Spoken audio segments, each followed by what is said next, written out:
Welcome to This Week in Racing, our weekly roundup of the top racing headlines that you don't want to miss. Today, Claudia, Logan, and I are going to talk about Ferrari's incredible weekend, just not in Formula One, and Oscar Piastri getting burned by a burger chain. But first, let's talk about Ferrari's terrible, horrible, no good, very bad weekend in Brazil. It was so bad, guys. It doesn't get worse than this. I think you keep thinking it can't get worse, and then it does. Ferrari Chairman John Elkann was quoted. He was like, well, everyone's doing their part in the team. You know, the engineers are doing a good job. The pit crew's doing a great job.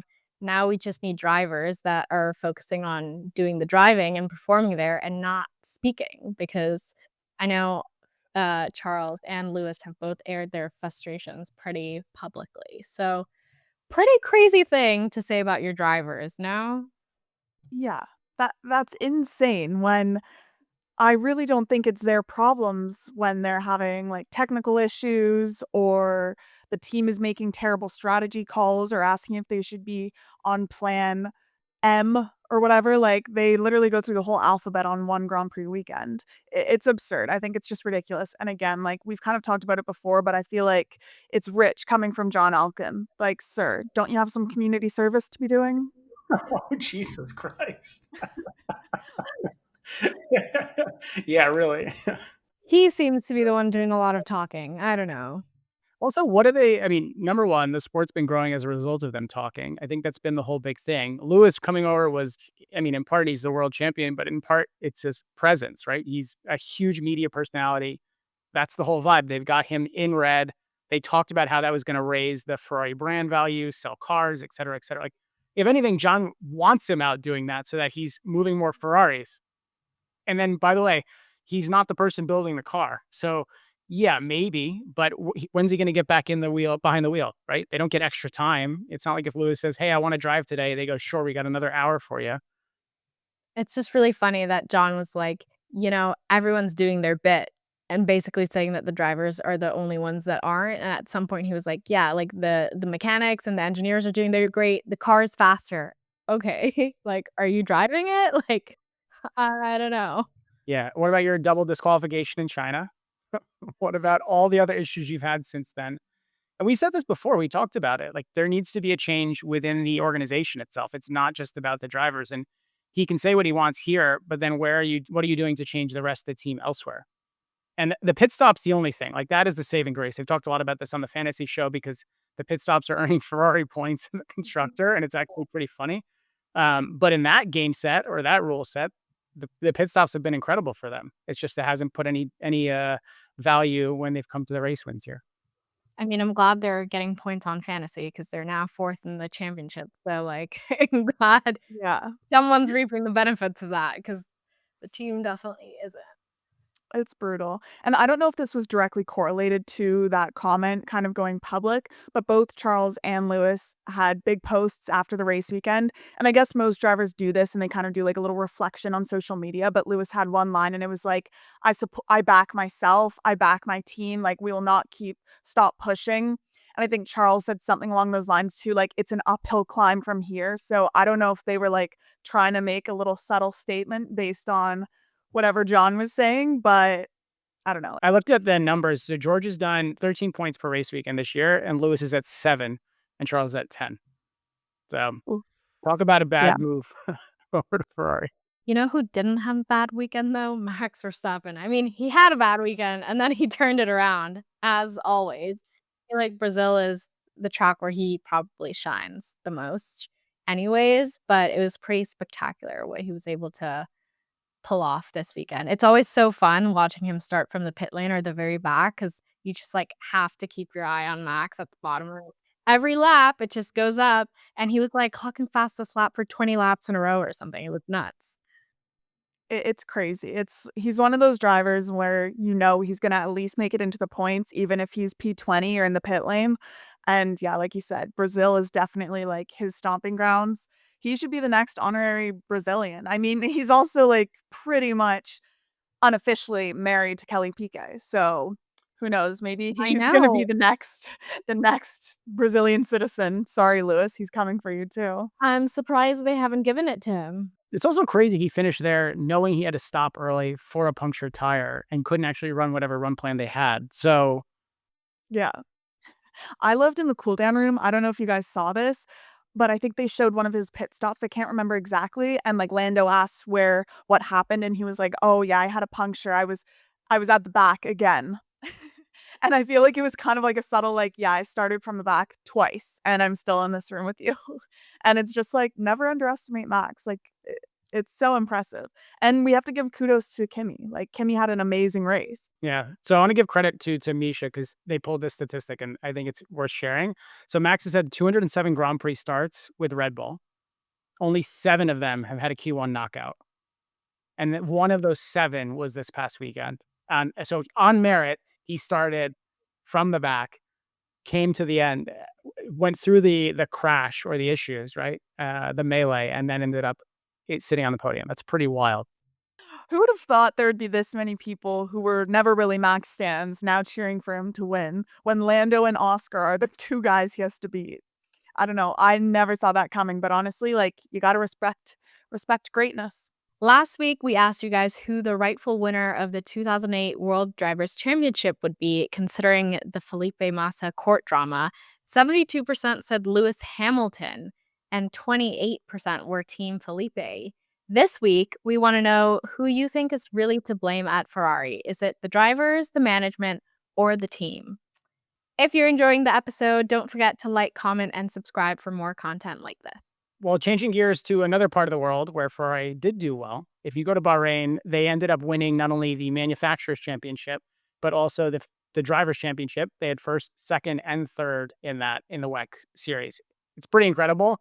That's a great year. John Elkann was very happy from that one. He went on to talk about that when he was being quoted for his whole complaint about Lewis and Charles needing to drive. He's saying winning both the Constructors and Drivers' Championships shows that when Ferrari is united, when everyone works together, we can achieve truly great things. Yeah, makes sense. Which means get the team together in F1. But to stay on the WEC topic, what do you guys think about that? I mean, that's a pretty Herculean effort for the team and a huge result.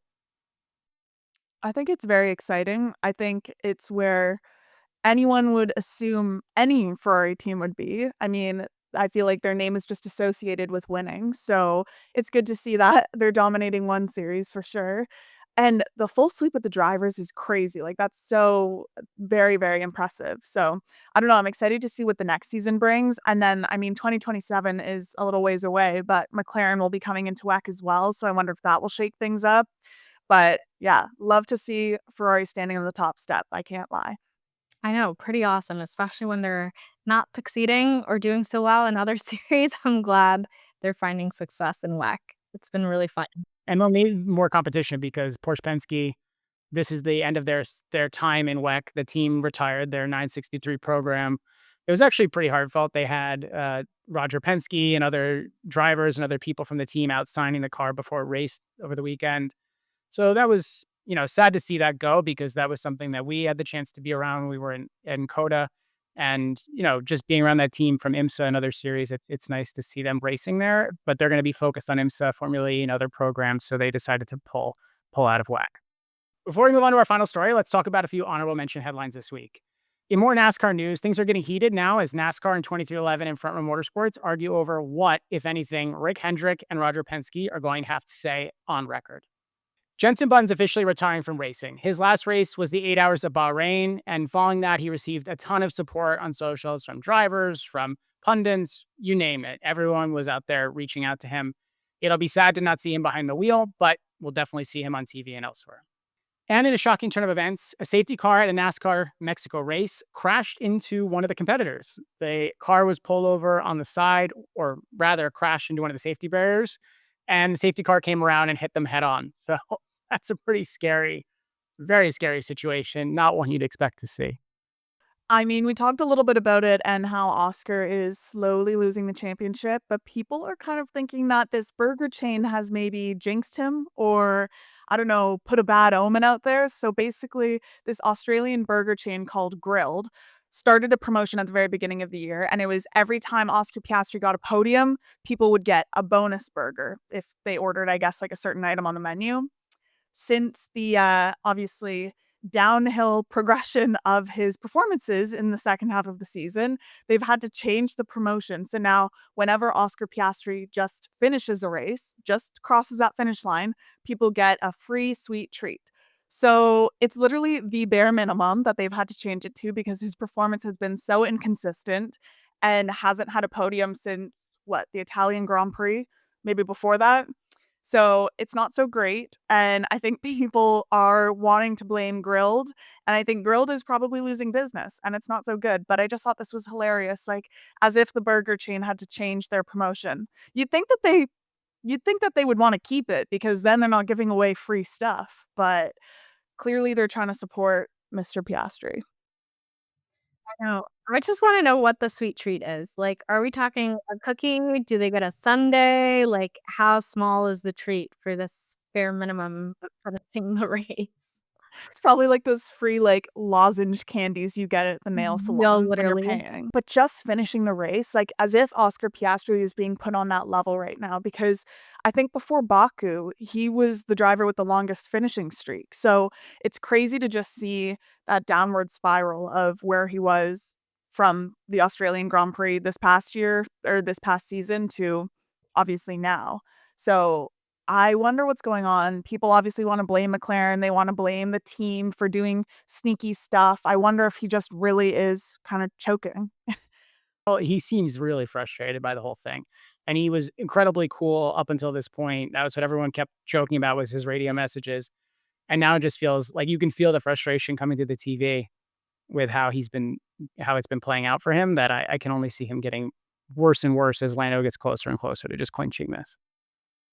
It's one thing to lose it to another driver. It's another to lose it to your teammate who you're in the driver briefings with, you're chatting with all the same mechanics. Zach Brown is like, you're both of your dads, basically. So I don't know. It's basically like siblings fighting for who's going to be the better one. I don't know. I feel like it's definitely touchy. And with Brazil and crashing out in the sprint and having like terrible qualifying sessions and just not being able to find his pace, it's not looking so good. So Grilled might have to just get rid of that promotion altogether. Never make it return for next season. That's it for today's episode. Comment below with any headlines you think that we missed. And while you're there, be sure to become a channel member. Members get early access to videos, bonus clips like this, and more. Thanks for watching, and we'll see you in the next one.